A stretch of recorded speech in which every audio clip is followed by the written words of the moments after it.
kabarnya hari ini? Ada yang senang atau ada yang lagi sedih? Nah, untuk mengobati rasa sedihnya, Miss akan kembali mendongeng, tapi dengan judul yang berbeda. Apa ya? Nah, judulnya itu Batu Menangis. Pasti anak-anak Miss berpikir, kenapa sih Miss? Batu kok menangis? Nah, sebelum ke sana, Miss akan jelaskan tokoh-tokoh yang ada di dalam dongeng Miss tersebut. Yang pertama itu adalah seorang gadis, seorang putri yang bernama Darmi. Dia sangat cantik, namun dia tidak pernah membantu ibunya. Dia sangat malas, bahkan dia kadang menolak perintah ibunya. Dan yang kedua adalah Ibu Darmi. Ibu Darmi itu sangat baik sekali, namun dia sudah tidak memiliki suami lagi. Nah, kita akan kembali ke sana mendengarkan ceritanya.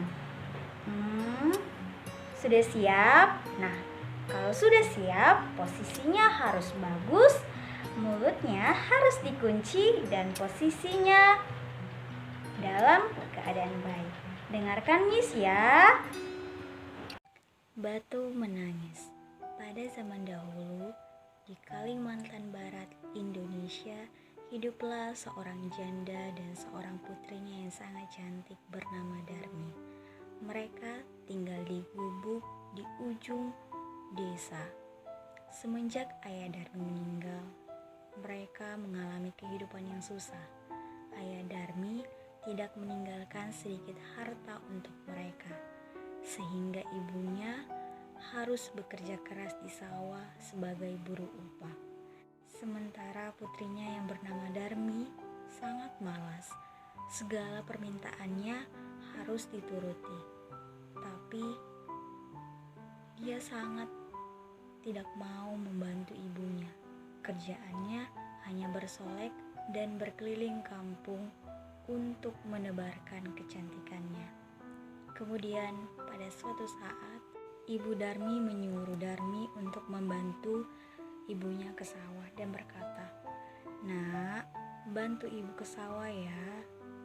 Jawab Darmi, "Tidak ibu, aku tidak akan mau membantu ibu ke sawah. Nanti kuku dan kulitku menjadi kotor terkena lumpur." Kata ibu lagi, "Kenapa nak? Apakah kamu tidak kasihan kepada ibu?"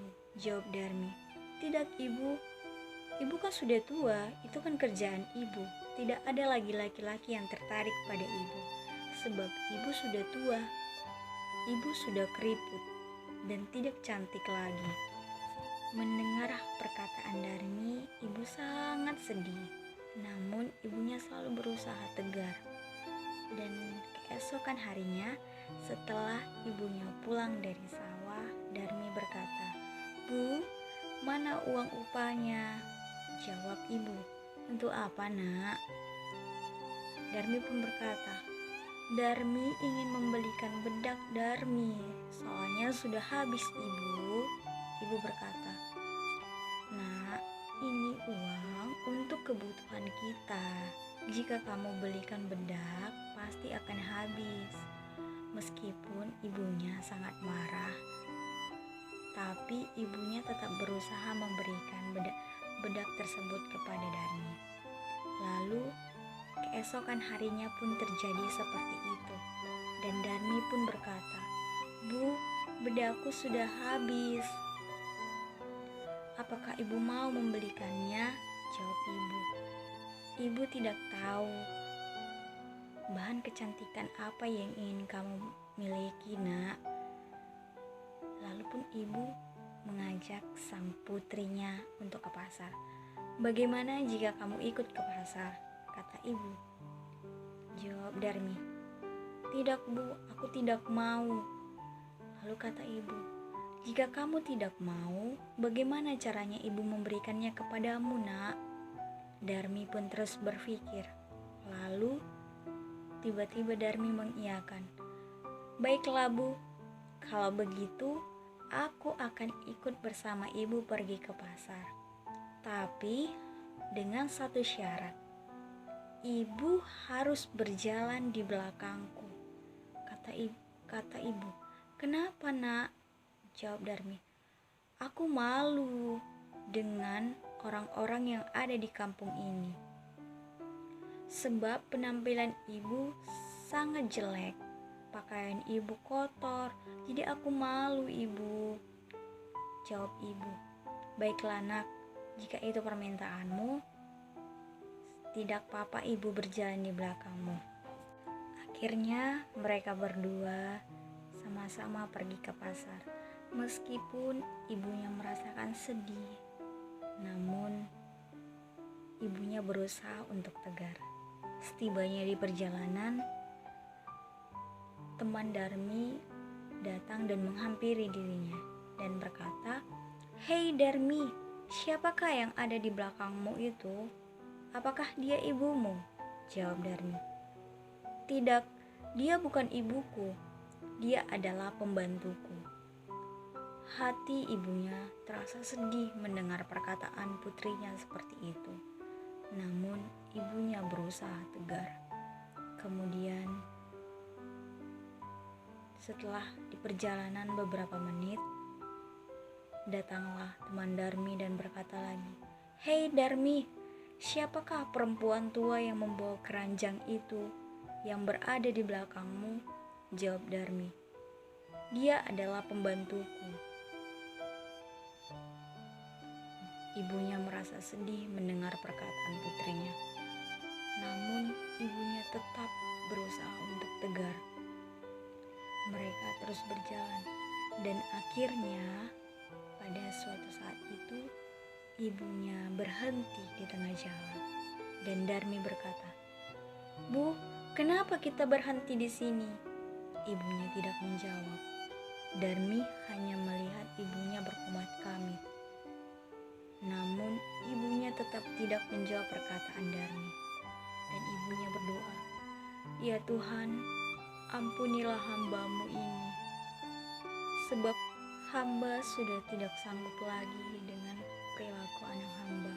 Berikanlah dia hukuman yang setimpal Tuhan." Doa sang ibu. Setelah beberapa saat, cuaca berubah menjadi mendung. Petir yang memekakan telinga, bahkan hujan deras pun turun yang pelan-pelan merubah kaki Darmi menjadi batu. Darmi pun berkata, Ibu, apa yang terjadi denganku, Ibu? Maafkan aku, Ibu, maafkan aku. Aku tidak akan mengulanginya lagi," kata Darmi. Namun, apa mau dikata? Nasi sudah menjadi bubur. Segalanya tidak akan bisa dirubah kembali. Kemudian, perlahan tubuh Darmi berubah menjadi batu dari kaki, tangan, hingga ke kepalanya akan berubah menjadi batu. Tapi saat ketika itu ibunya melihat Darmi menangis. Dan pada akhirnya cuaca pun kembali cerah. Hujan pun tidak turun kembali. Namun Darmi sudah menjadi batu. Dan orang-orang setempat menyaksikan perubahan tubuh Darmi yang menjadi batu. Akhirnya batu tersebut berada di jalan yang tepatnya terletak di pinggir tebing. Dan batu itu disebut dengan batu menangis oleh masyarakat setempat. Nah, Miss sudah selesai mendongeng. Bagaimana ya perasaan adik-adik ketika mendengar dongeng Miss? Ada yang sedih atau ada yang biasa-biasa aja? Pasti sedih ya. Nah, bukan sedihnya yang kita lihat, tapi hal yang harus kita petik dari cerita tersebut, yaitu kita harus menghormati orang tua kita, apalagi ibu kita, karena ibu yang telah membesarkan kita dari kita kecil hingga kita besar. Sejelek apapun orang tua kita, dia tetap orang tua kita. Nah, hormati dan sayangi mereka. Sekian dongeng Nis, sampai jumpa.